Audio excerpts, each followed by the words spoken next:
Hey, this is Liz from Her DIY Dream Home, and in this episode we're doing the drywall, paint, and ceiling. Initially the plan was to do the drywall myself with a couple of guys to hang it, but after one full day and we only got 3 pieces up, I decided to contract it out. I found a couple of guys that were available immediately, and after just a day, here are the results.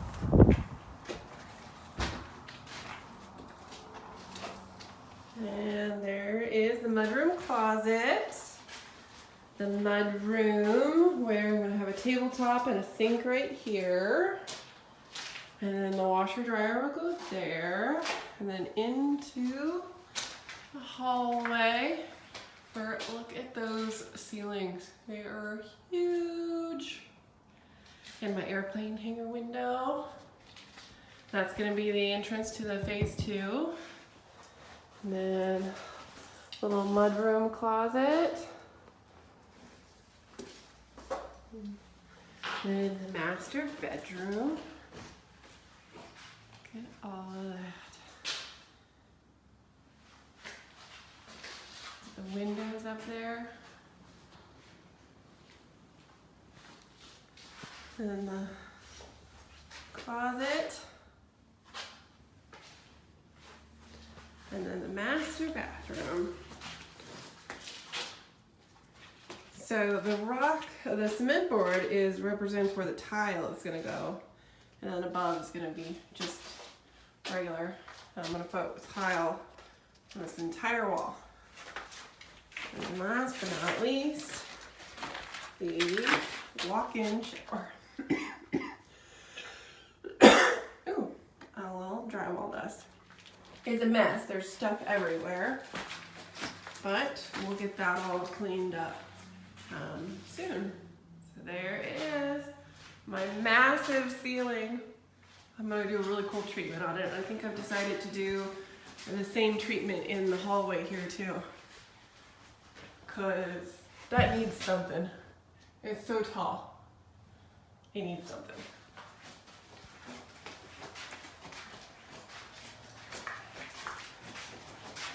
That's it.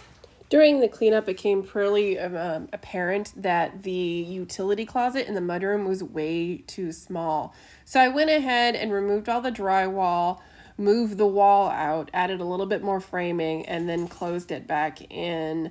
It took me about one afternoon. My kind of nemesis was, again, the drywall hanging, but it didn't take much. And look, I added about 6 to 8 inches of extra room, which turns out I definitely needed because the hot water heater was huge. The next step was the actual mudding, and I know most people say you should hire that part out, but honestly, it's the only project that I could do by myself start to finish. So I did. Over a several week period, I went through and did 3 coats of primer and sanding. I've done it before. I did a smooth finish, kind of like a hybrid of a level 5 and an old world style. So it's smooth, but it's got some variation in it.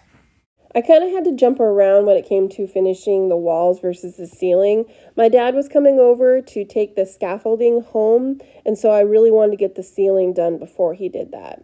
So I used flooring on my ceiling. I used a laminate flooring with a texture on it, and I think it turned out really good. I used staples and construction adhesive to adhere it to the ceiling, and so far, and it's been about 6 months, nothing has come loose.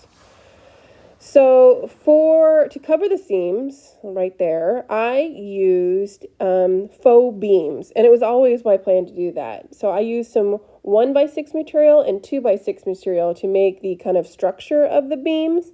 And then I used a cedar texture lap siding for the actual appearance of the beams. One thing I would do if I could do this again was I would use 4-inch lap siding for the sides and then 8-inch lap siding for the top. I was planning on cutting an 8-inch in half. That way I could get 2 pieces per, but it would have been much cleaner and easier to finish if I had just used the finished material. So hindsight is 20/20 on that. And the last thing I painted for this video is the master bathroom. I went with this really pretty Tiffany blue, and I really like the color, although I am kind of thinking about painting it. That's the end of this video. Until next time, which I think is going to be a tile, please subscribe.